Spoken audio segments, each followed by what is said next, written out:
What's going on, everybody? Welcome to another episode of Verbal Garbage, coming at you hot and live. Doing a solo episode on this beautiful Sunday morning, November 27th. For big slate of football, post Turkey Day, post Black Friday, pre Cyber Monday. Great time of the year, Shout out to my boy Matty Dolan. It's his birthday today. Shout out to him early in the morning. Say what's up. For all those listening that have friends in other states and people you don't talk to as much anymore, just make sure you reach out to them once in a while. I try to make sure I stay in touch with, whether it be friends from New Jersey or school or my previous jiu-jitsu gym, just anything. You build a relationship with people and you want to make sure that they know that you care and you're checking up on them, and littlest things like how was your week or something. I know that can mean a lot to me to hear from a good friend. So if you put those out there, better for everybody all around. Speaking of that, I didn't really want to talk about it, but kind of have to. It's unavoidable. So obviously, I'm staying with my brother right now, going through all the hurricane relief and everything like that, and just trying to get back on our feet. My parents are in Virginia, and I've been slowly getting back into jiu-jitsu after not doing it for about 2.5 months, 2 months, which is brutal. I mean, for any of you to train, you know what it's like. I mean, you miss 1 week and you feel like you've been out for months. So you could imagine what 2 months is feeling like. Getting back a little bit quicker than expected, to be honest. I was able to do, I think, 5 rolls this weekend at the open mat. So, we're just going to continue to keep grinding. And the reason I brought this up is because the gym that I switched to has just got like the most amazing environment, amazing culture.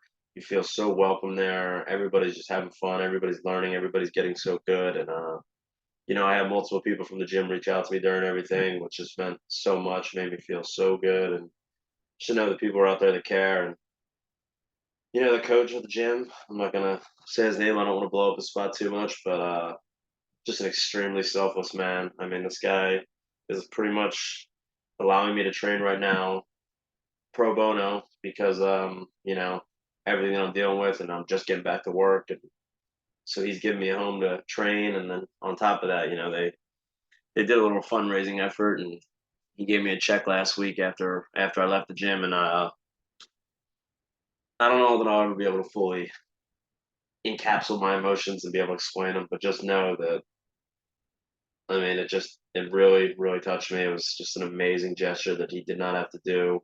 As someone who's also going through, hurricane damage, he took the time to do something like that and to give me a sizable amount to help get back to my feet. And you know who you are. I appreciate you more than you'll ever know. And the first day I ever went into jiu-jitsu was because I saw this gentleman back in my I'm still figuring shit out, but I was in a real estate class, just like everybody who moves from Florida or to Florida from New Jersey. You think you're going to be a realtor. So I went to that real estate class, and I remember he was sitting in front of me, 2 rows in front of me, and I saw him watching Joe Rogan, and we just started a little conversation. And, a month later, 2 months later, whatever the case may be, I walk into a jiu-jitsu gym, and he's the first guy I see. So definite friendship that I'm super grateful for. And anyone else that contributed and was involved in that, I really can't express my gratitude enough. I'll never be able to. It was just something that, yeah, it's hard to even explain. So, like I said, over the weekend, I did my 2-part podcast with Franny. Definitely go check that out. She's got a lot to say about cookies and Uber Eats, and just it was a really great conversation. Her and I have dabbled a few times talking about the idea of doing a podcast together. Once a week, just talking about current events and life events and all that. And I just think the way her and I riff, not to mention we share the same name, so I think it would be pretty cool. But obviously Thanksgiving, Black Friday, Cyber Monday, you got to sneeze. Pikachu, right into the microphone. So yeah, Thanksgiving, it's usually just a day of football. I'm not really like a big turkey fan, or I never really was. Not stuffing, cranberry, all that kind of. That's just not my jam. This year we had a really low key one. It was just me, Eva, who's Kurt's girlfriend, and Kurt, who's my brother. Just chilling. There's 3 of us. She put together quite the spread. Very small because it was just 3 of us, and we didn't want to go crazy on the leftovers. But everything that was made was top quality, top tier, and We were eating by 3 o'clock. Like by the time the dishes were done, everything like we were already watching the Cowboys game. The dishes were done. Everything was, looking back. Oh, I come from a Sibs family of five of us siblings, two parents, and we most of them got nieces and nephews and significant others. So we usually, I grew up with a pretty large Thanksgiving, Christmas, all that kind of stuff. And now you're in Florida, you're a little isolated from your family, and down here with all these bath salt smoking motherfuckers, and so yeah, it was a nice change of pace. Obviously, I'd rather have been with my sisters and my parents, but wasn't in the cards this year, so we made the best of it. Um, the night before that, it's like known as the biggest drinking night of the year. Like, think because I worked on Wednesday, obviously. No, I think like I got home around 5:36. Went on a Peloton ride, made dinner, and then watched Moneyball. So, most people my age are out curating tail and ordering drinks and building up quite a bar tab. Well, I'm uh, I'm learning how to save money by watching Moneyball and put together a roster to compete with the New York Yankees at their salary cap that we can't match. So great movie. Kind of pathetic it took me so long to watch it, but I just thought that was funny. Growing up in New Jersey, it's just such a big thing. The night before Thanksgiving, everybody goes out, but to me, I never really understood that. I hate small talk. I don't like these little conversational things. How's the weather? How's school? All right, that's it. What are you up to? That's it. So I mean, let's just paint like a personal hell for me right here. To to fill a room with people who I know that I don't talk to, you know, you have friends and people you stay in touch with for a reason, and then there's other people that just not to say that they're not your friends, but you don't ever make time for them. So the last thing I would want to do is go to a bar with a couple of my buddies or whoever, and then run into a bunch of people that are acquaintances, and you gotta pretend like you're excited to see them. And me though, to be honest, I do like I love people. I love talking to people, so I'd still be excited, but you know what it's like when you're forced into small talk. So those bar nights, I hope everyone was just safe and really took advantage of the ride sharing. Nowadays, I just find there's just no valid excuse for getting a DUI. Not to mention all the other people's lives you put in jeopardy and all that, the irresponsible decision making. But you pay between 20 and $50 to get an Uber ride home or something, and you can really bypass all that. So I don't know. Just hope everyone had a good night. Hope everyone was safe. As far as the turkey, we even did the spatchcock style where I think you take the backbone out and smash it. It yielded a crazy cooking time. I think it was done in 2 hours. Growing up, my mom would put the turkey in at like 10 a.m. or something. It wouldn't be done till 5 or 6. So just everything was different.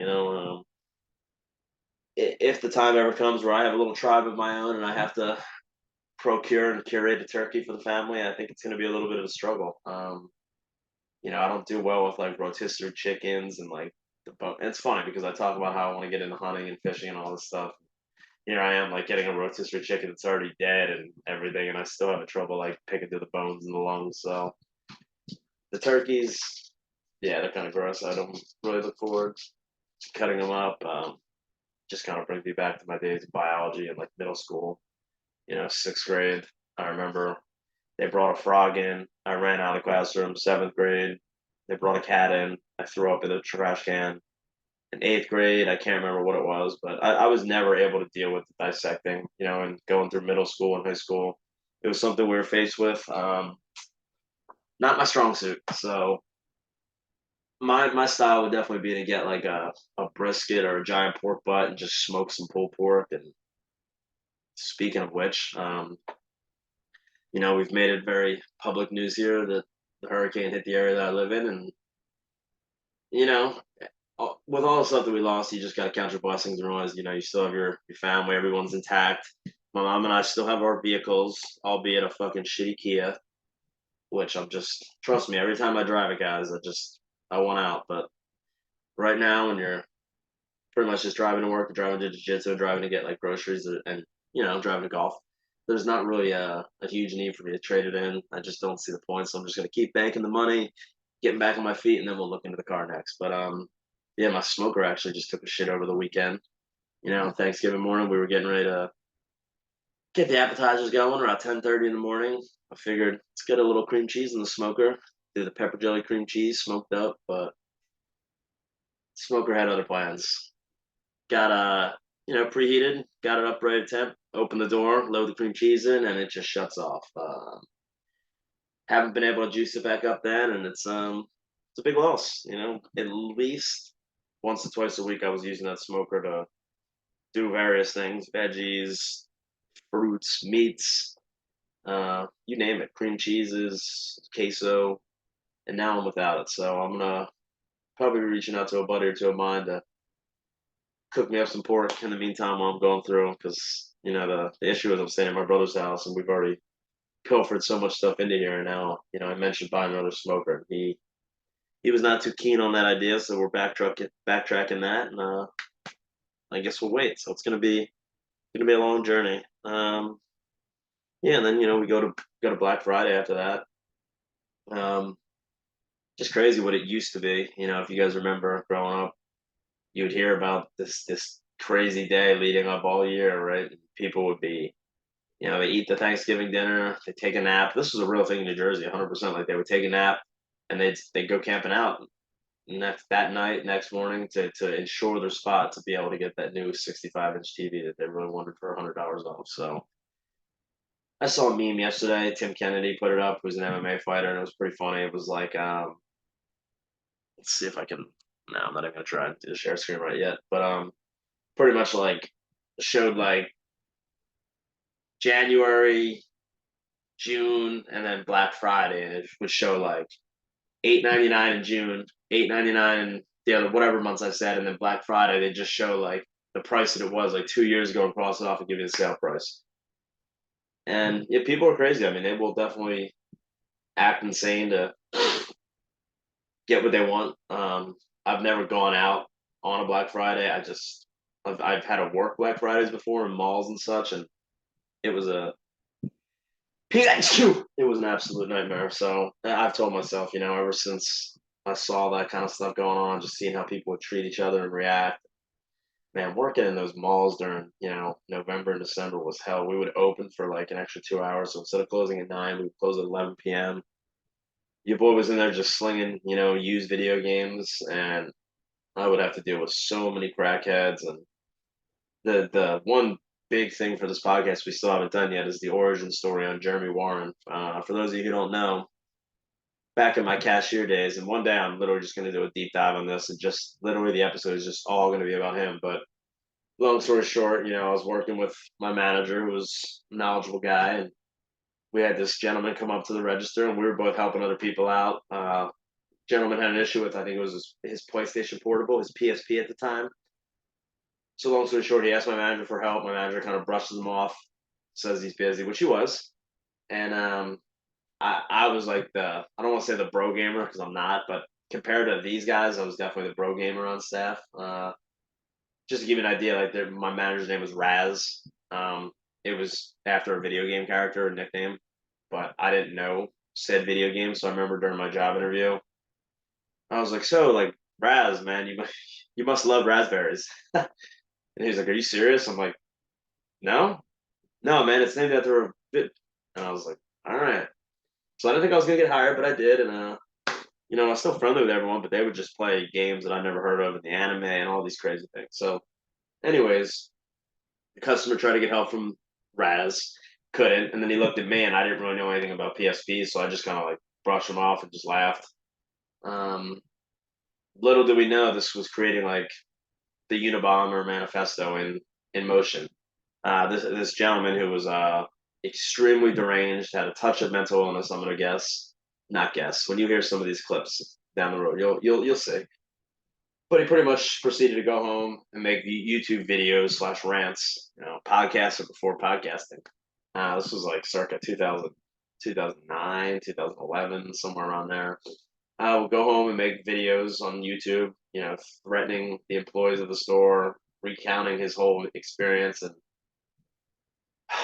did this just make for some of the greatest theater known to man? I mean, me and my brother still have clips on our phones saved up of horrible things he would say or just funny. I mean, it was insane. So I'm gonna put together a compilation one day. And we'll tell the whole story beginning to end. But pretty much like that's the kind of stuff you're dealing with on Black Friday. Just crazy retail experiences and people that are just out there to shove one person out of the way to get their deal. So ever since Amazon's been a thing, that Black Friday's on Amazon. How do you compete with that? You go onto a website, you're getting the same deals. Now, granted, you can't grab them right there and have that instant gratification of having them in your hand, walking out the store with them. But to avoid the lines, to avoid the people, I mean, come on, man, is that really even a discussion? So, yeah, Black Friday, I definitely got a good amount of my Christmas shopping done on there. I still got a few people left to cover, but got some good deals, and it just kind of brought me to. I'm gonna share the screen here for a second because I talk about Black Friday being dead, but not so fast, guys. The Mall of America in Minnesota is still churning away. So, the mall where Black Friday refuses to die, right? So just scrolling around here, looking at some pictures, reading the article. You got the kids post. I mean, look at these fucking lines. Just get the fuck out of here. 30th Black Friday at the Mega Mall. 1992 is when they started this. Here we are. The first day, November 27, 1992, there's a three-story monolith that was said to have had. And shout out the one time I'll shout out CNN. That's where the article's coming from here, but 170,000 people flocked to the monolith that day, which is just, I mean, the Twins and the Vikings used to play there, and then they made it into a mall. So, people are still doing the thing. They're still shopping. They're still getting it done. You know, one manager here saying the Abercrombie and Fitch, which I can't believe people are still wearing Abercrombie and Fitch. Maybe this was like 10 years ago, but by 11 a.m. we had already sold what we would sell on a normal weekend. So you can tell that it's still, a consumer driven day, and they'll keep hosting the sales and people are going to keep coming out. Why wouldn't you? So I don't know. I just saw a funny little thing. Where was it? Okay, so on Friday morning, deals served as a primary lure for many of the Mall America early birds. Some who flocked to the mall on Thanksgiving Day to be one of the first 200 shoppers to receive a gift card, and 4,000 shoppers to receive a scratch ticket offering mystery gifts and promotions. So, not only are they incentivizing showing up early now with first access to the goodies, but now you're getting like incentives as far as gift cards and scratch and sniffs. So I guess if you're gonna do it, it's not a bad way to go about it. As you can see here in this picture, I mean, look at this. This is like 5 or 6 a.m. on Black Friday, guys. It's first in line were the Rands family from Rochester, Minnesota. The family of six arrived at 4 p.m. on Thursday and camped out overnight with, in quotes, tons of blankets. Yeah, and keep in mind, this is Minnesota. This isn't like Florida where they're camping out overnight, 65 to 75 degrees. We're talking probably 20, 30, maybe even lower degrees. Crystal Rands, 40 years old, grew up in Mississippi going out to Black Fridays with her mom and has carried on the tradition with her family. Online shopping may be convenient, she said, but I still like the rush of being around people. Well, Crystal, I hope you will never, be at the hands of one of these crazy, aggressive Black Friday junkies and, gets trampled or stampeded over or anything, because you see it can happen. My thing is, if you can get the same deals online virtually and not have to deal with those kind of crazies, what are we doing? What are we doing, Crystal? I mean, seriously. Her family has socked away money throughout the year so they and their four children could enjoy the experience. Newlyweds Alex and Sierra Weber drove 5 hours from Illinois. Like now, let's talk. I mean, the traffic at Thanksgiving is already so bad. So this family driving from Rockford, Illinois to Minneapolis, Minnesota to go Black Friday shop. I mean, I salute. Maybe it's a fun little. They're newlyweds. Maybe it's a fun little bonding experience for them. And speaking of which, I gotta cover my last topic. As shameful as it may be, it'll be fun. Um, yeah. So I don't know. It's just we find what we find, and if we don't find anything, we eat food and enjoy the attractions. Alex Weber. So a 6 hour drive to enjoy the attractions. Cool, man. Further down the line, Jordan Zabel, 28, and cousin Mandy Schultz popped out of their Eskimo Quick Fish pop-up ice fishing shelter where they played card games and watched Wednesday on Netflix. Christmas this year will be a bit pared down from past holiday shopping seasons. I'm definitely spending less on what I can, Schultz said. So, I mean, I'm just trying to show you guys. I thought Black Friday was dead. I was Googling Black Friday, and there's one mall where it refuses to die. So shout out to all those patrons, all those shoppers. They were getting there at 1:45 a.m. So I hope that people on the receiving end of the gifts that you're getting are really really appreciative of what you guys went through, because that's no small task, no small fee. So the Black Friday. I'm just trying to make sure I got my other topics I don't want to forget about. Black Friday.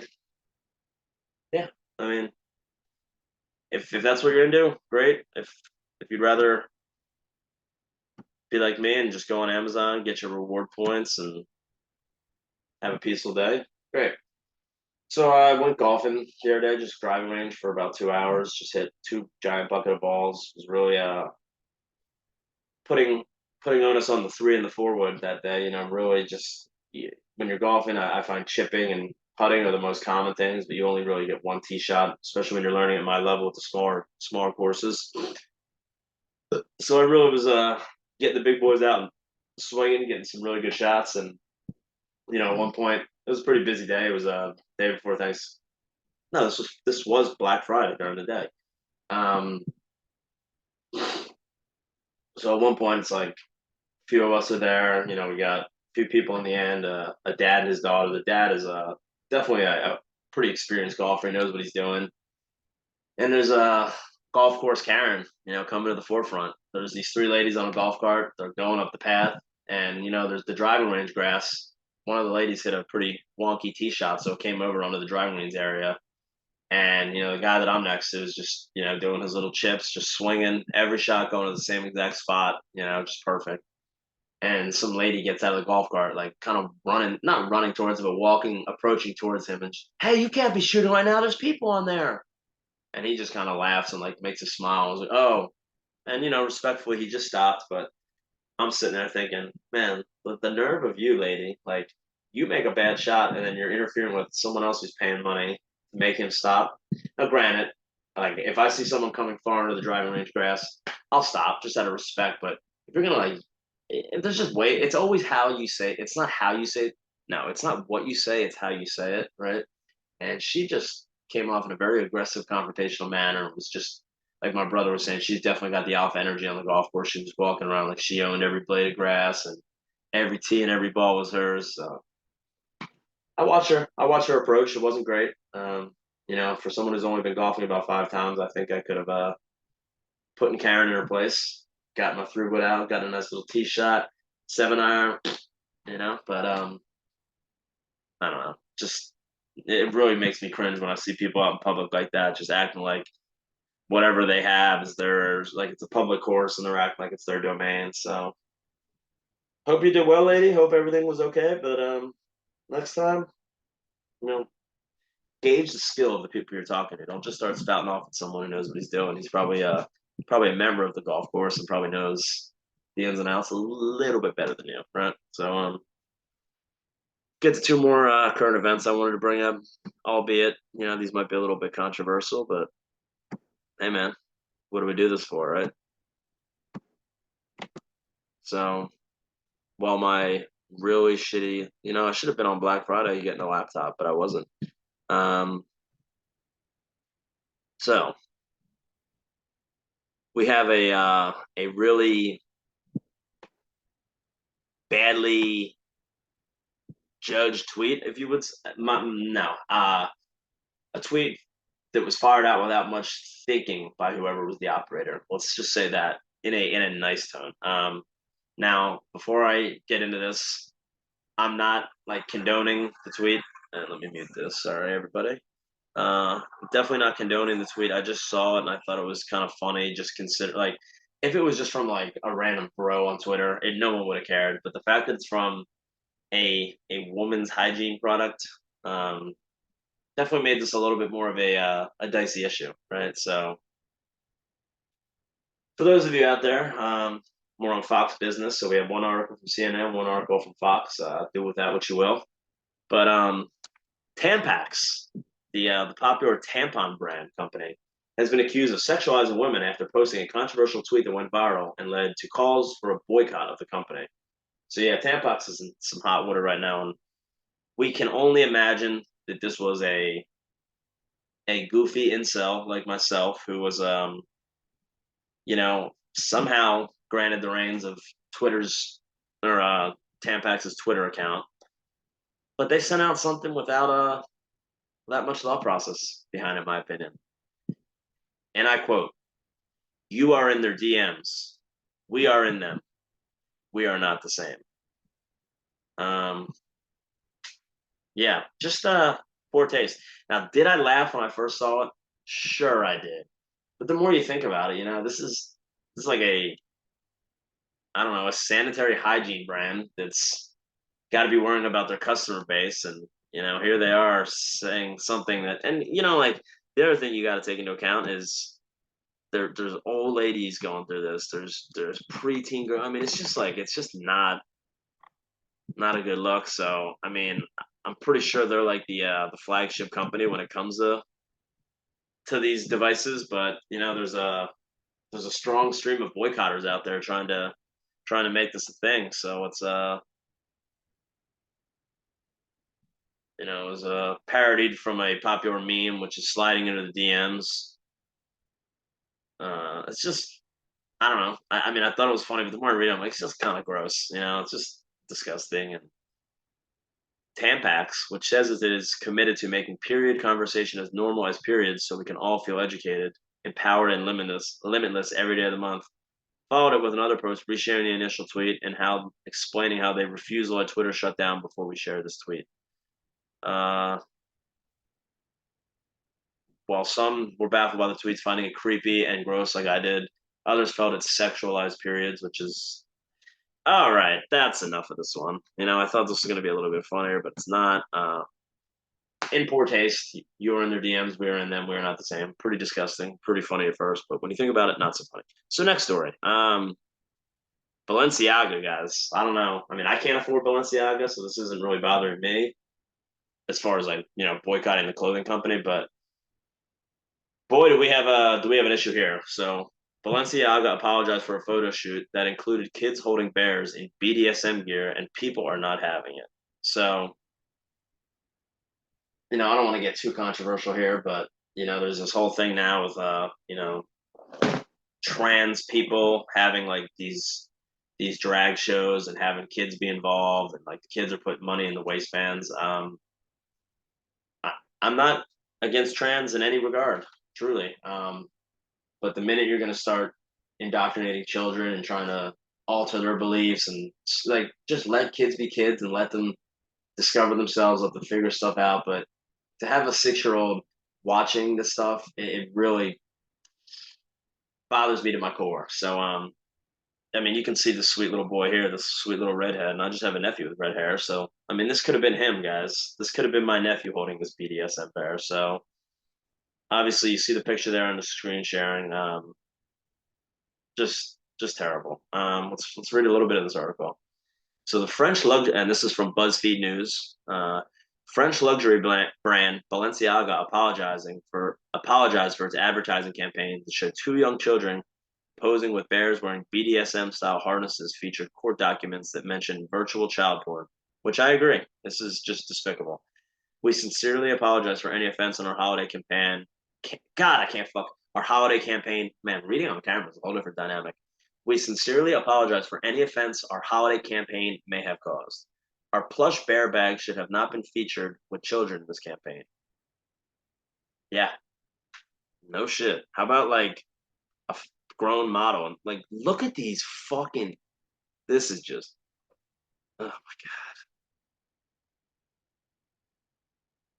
So I don't know if this was on Balenciaga or if they hired like a photographer and this was his idea, but like, look at this young girl. What is she, 5 years old? What the fuck was going through your guys' mind?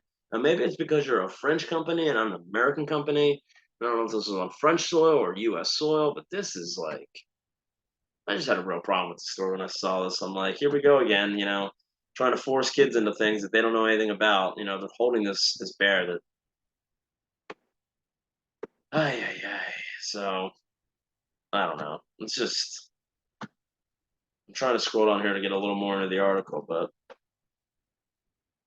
not really working out. All right, well, anyways, you know, as much as I don't want to bring up this next topic, I feel like it's it's good for the show, right? So I hope you guys listen to all the episodes. Obviously, I know some people tend to enjoy the guest ones a little bit more than the solo, or vice versa. But Franny was on there, and I talked about recently. Dipping my toe into the online dating world, which is it sucks. It's shocking. It's terrifying. It's gross. You're dreading you're running into someone on there that you know in real life, but you go, you get some matches, you don't, blah blah blah. So I was on the dreaded Tinder, right? And some exotic Spanish looking girl around my age popped up. Cool. Click like. Right away I was like, match, blah blah blah. I don't know how this is like the first time I've been doing it, so I don't know how any of this works, but I figured it'd be a new fun little wrinkle for the show. If nothing else, helpless romantic goes on and recaps the stories for the listeners. Not a bad theme. So yeah, I pretty much go on, match with her, and messages me, which I thought was kind of cool. I didn't have to worry about a shitty, cheesy opening line, which I guarantee would have been the case.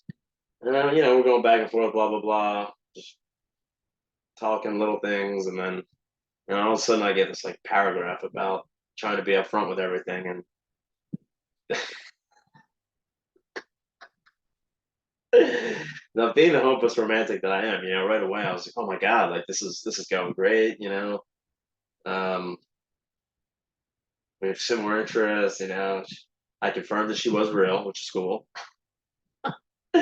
Don't have to get catfish or nothing, but it's pretty much, yeah. She comes at me with this whole thing about being a cam girl and meeting over cam, and I'm like, why not just FaceTime?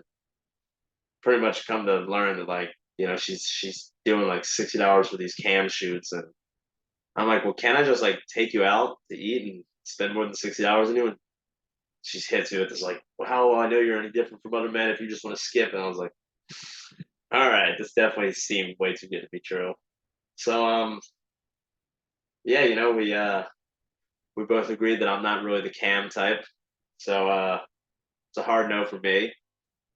I'm not gonna say she didn't take it well, because I'm sure she doesn't care. She's on to the next victim, trying to get him on the camera for $60. So pretty much she was like, I have toys, I have outfits, or we can just talk. I'm like, so like 60-hour FaceTime?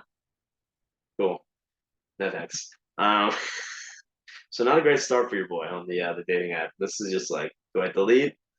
What do we do? So no, we won't, because I think this is gonna, like I said, maybe a new segment each week, just kind of recap what's going on there.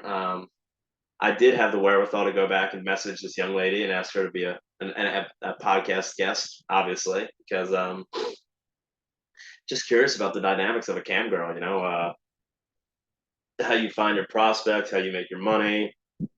Like, if I got on, is it a Zoom call and then you have like a POS in the background where like I manually enter in my credit card, or like there's just so many questions I would have. So I'm really hoping that she's gonna get back to me, and we can look past our failed romance and look into the life of a cam girl. So rest assured, we got some big things coming. I know it's going to be some entertaining stories that come out of that. I mean, that's the first one I got, virtually getting catfished by a cam girl. So might be hard to top from there, but we're going to try.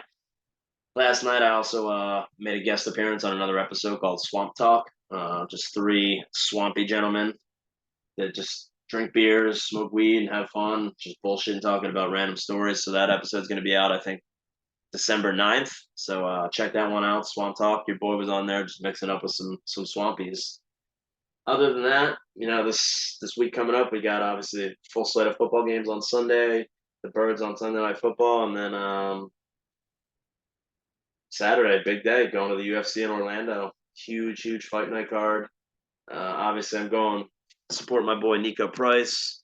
But even if he wasn't on there, to be honest, I'm at the point now where any UFCs that come to Florida, like I'm in. There's if you're an MMA fan, or even if you're not, I really would recommend trying to get into it, because I've been to pretty much a vast majority of the live sports you can go to see in person.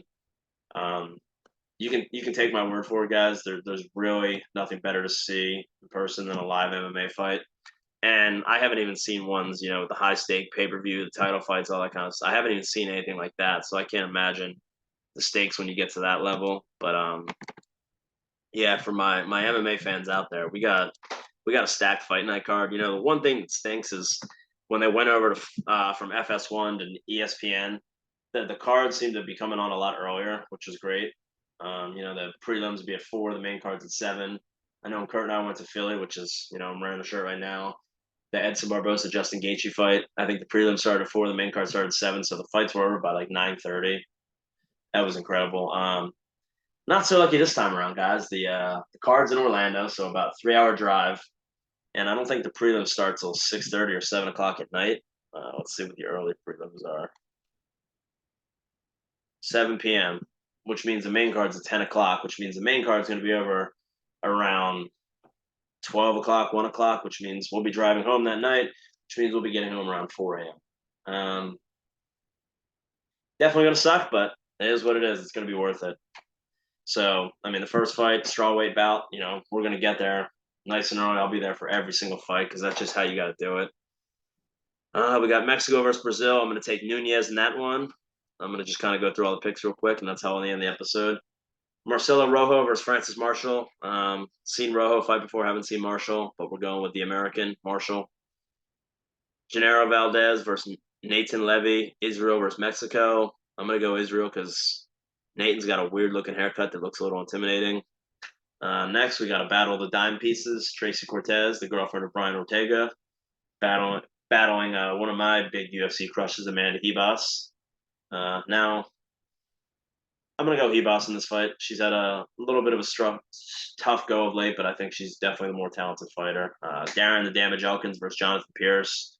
This one's going to be a banger. I got Darren Elkins. Michael Johnson, Mark Jacasey, another incredible fight. Two guys that just never fail to let their hands go. I'm going to go Michael Johnson in that. Clay Guida, baby, another guy. So I got two fighters that frequent my jiu-jitsu gym pretty regularly. I'm pretty friendly with Clay's brother, Jason. Clay's on the card against Scott Holtzman.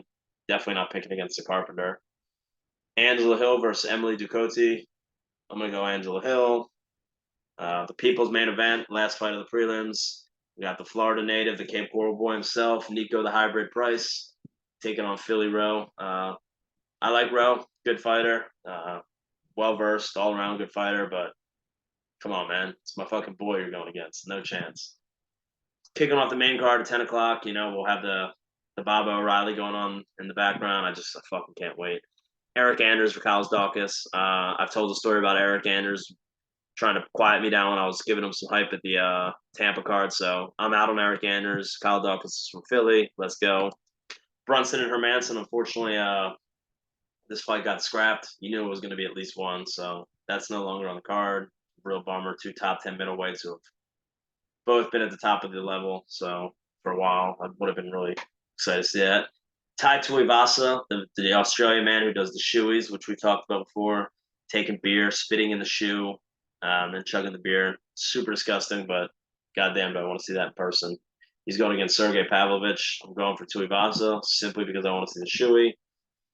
Matt Schnell versus Mateus Nicolau. Going with Matt Schnell. It's a fucking beast. He's had some amazing performances. I remember he's fighting that guy, Suma Durji, and he was getting the fuck beat out of him. Then he ended up triangling him and beating him in the last minute. A crazy comeback. Rafael dos Anjos, guy that I've been watching since I got an MMA. He's pretty much fought the who's who. He's got a crazy resume of opponents going against Brian Barberina, a little bit more of a new and up and coming guy. He's been around for a while, but doesn't have the name that RDA has. So this is like one of those gatekeeper fights where you got the big name guy going against not as big name guy, and Barberina's trying to make a name for himself by beating up on the older statesman. So finish it off, Kevin Holland, gentleman who just took a fight against one of the hardest guys to fight in the UFC, Hamzat Chimaev. Got a huge payday, talked about retiring, and then within a week announced another main event fight. So I love Kevin Holland, one of my favorite fighters, but he happens to be going against like MMA royalty for me, top 5. You got Wonderboy Thompson, you got Nico, you got Poirier, Max Holloway, maybe. I mean, the list is short, and Wonderboy's up there. So can't wait to get to Orlando this weekend. It's going to be me, my dad, my brother, and his girlfriend. Praying to God that they have Dippin' Dots. You know, you just can't go so long without Dippin' Dots before you start forgetting what it tastes like. So yeah, another solo episode in the books. Like I said, make sure you check out that Swamp Talk podcast episode that I was on. I think it'll be out December 9th. I'll share a link when that comes about. But just trying, guys. I'm using this impromptu little backdrop right now to record what I can when I can. So keep supporting me. Let's keep getting the episodes coming out and fly Eagles fly, baby. Everybody have a great week, and I'll be sure to maybe next week I'll do another Sunday episode, just kind of recapping the UFC if I have any fucking sleep. That's gonna be a rough one. So um, hope you guys had some good Christmas deals done, Christmas shopping out of the way, and I look forward to some more horror stories on the online dating world next week. So until then, peace. Verbal garbage out.